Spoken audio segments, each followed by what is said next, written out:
और कल भी। लाख गिरा दे तू जिंदगी मुझे, मैं फिर उठ खड़ा हो जाऊंगा। तेरा हर इम्तिहान है मंजूर मुझे, मैं सारी चुनौतियां पार कर जाऊंगा। तू इंसान अकेला मत समझना मुझे, मेरा खुदा मेरे साथ है ये दिखा जाऊंगा। Life as we know it throws n number of challenges at us each day. But we must remember to keep faith in ourselves, our courage, and the Almighty. That is the essence I gather from Nanu's this parchi. Nanu always used to tell me, life will show us bad phases, prompting us to think that all is lost. But he persisted never to give up.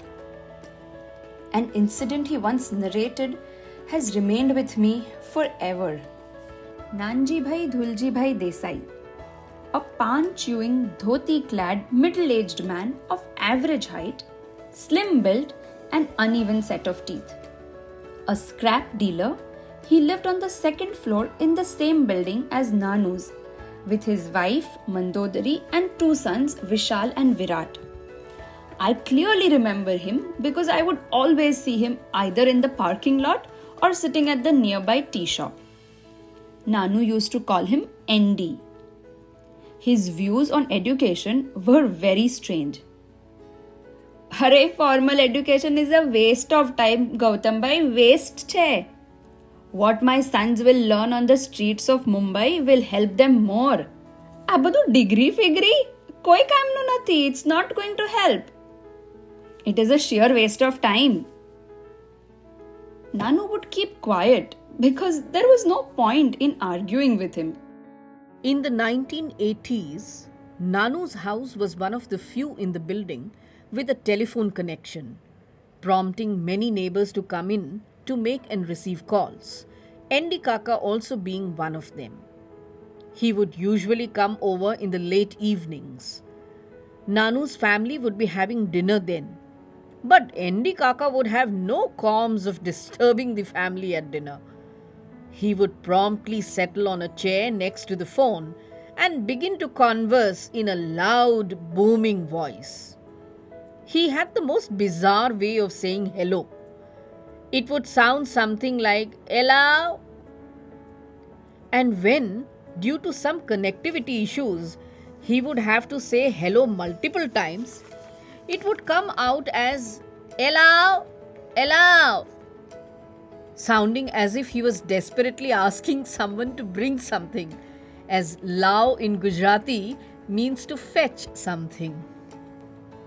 During one such conversation, Nanu heard Endi Kaka speaking to some Devdar Bhosle, who was partner in a firm that offered to do plantations for the government to convert the barren lands of the state into green corridors.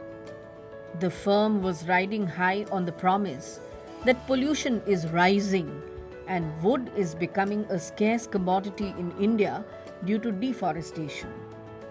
Hence, this firm was on a planting spree that would not only provide the much needed green cover to the country, but also be able to take care of the demand for wood. Endi Kaka appeared to be totally taken in by this scheme. Nanu was wary of such promised returns that doubled in a span of 2 to 3 years and stayed away from them. And this scheme looked all the more dubious. After all, which tree grew up to full length in 2 years to be able to have such seasoned wood that it could be sold off? But the firm promised that it was planting neem trees that grew in about 3 years and plus had such huge medicinal effect that it will generate revenue from day one. Endi Kaka initially invested frugally in the scheme. He was cautious with his money.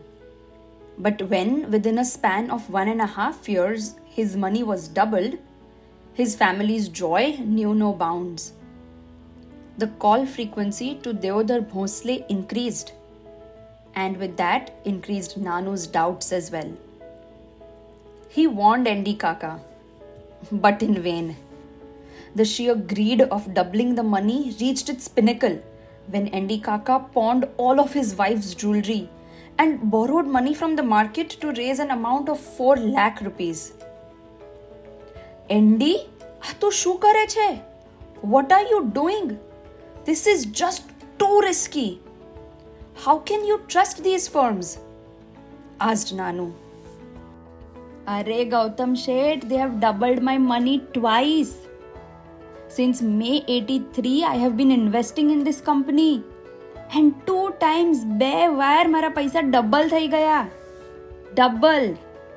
You see, both boys are growing up. To marry them, we need a bigger house. છે કે નહીં? If I get 8 lakh rupees, I will be able to buy a house with 2 bedrooms. Over the next few months, Andy Kaka remained supremely confident. But then slowly, news of companies cheating investors began to do the rounds. Newspapers began reporting multiple schemes of luring investors, and then the promoters would vanish with their money.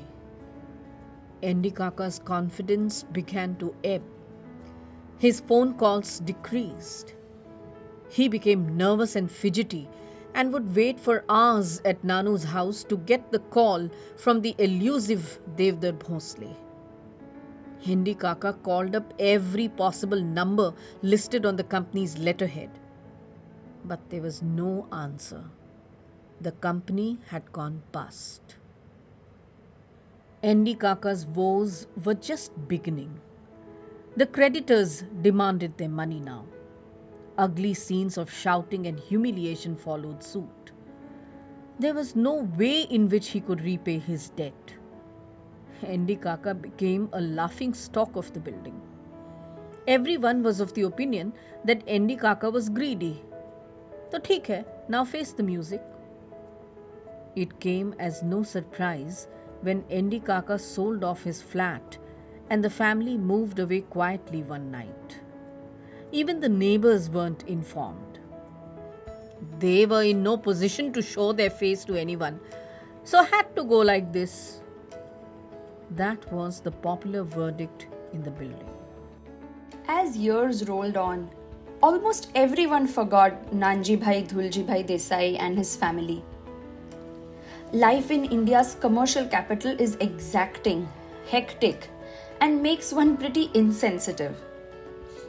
Almost after a decade of the disappearance of Andy Kaka, Nanu suddenly came across him in a shop in Thane.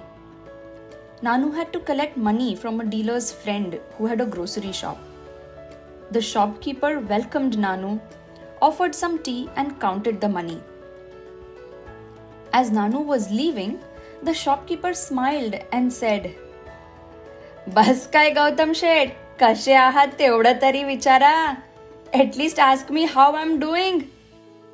As Nanu peered closely, he was stunned to see that the shopkeeper was none other than Andy Kaka. Gone were the dhoti and the pan-chewing jaw. Here was a man wearing a kurta and pajama, hair gone all white and wrinkles around the eyes. But otherwise he looked healthy and quite happy. Over a cup of tea, Andy Kaka told Nanu everything. Gautam Sheth, I had just 2 options.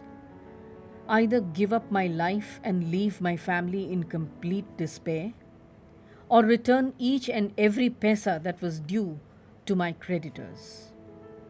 When we sold our flat, it did help us to repay our debts to a small extent. But then there was Mandodari's jewelry and my son's future. I thought deeply, and one thing was clear. I didn't want to leave behind a legacy of debts, insults, and a bad name for my sons. I wanted them, most of all, to understand that their father had erred. But that was not the end of the world. We as a family had to battle this together. They too had, in one voice, supported me to invest the money in that fake scheme. So they were equally greedy. All of us were greedy. Now we simply had to work together and come out of this mess. We rented a small kholi in Thane. Virat got work in the docks through a friend. Yes, Gautam Seth, as a coolie. But he didn't mind at all. Mandodari joined the papad making Gru Udyog. I began delivery services, delivery of fruits, vegetables, groceries, anything. Customers and shop owners both began to pay me commission, and shop owners would give me their stuff at cheaper rates. Vishal became a bus driver for the A1 school and also delivered newspapers in the morning. So Seth, for 3 years, we did not look back. Our day would begin at 4 a.m. and by 8 p.m. we would all go off to sleep exhausted. But we repaid all our debt, Gautam Seth, each and every paisa. Then you are going to pat my back, Gautam Seth. I asked both the boys to start attending night school. And now they are both 12th pass. I realized that education is a must to progress in life. We all saved money. And that is how 2 years back, I opened this small grocery shop. Virat is married now. He works in an electronics showroom along with his wife. And Vishal is in the second year of night college. And Ayache with me right here in the shop. And Mandodari, she still rolls out 100 papads every day. I did not give up, Gautam Seth. And that is why I think God helped me. It was quite dark by the time Nanu reached home.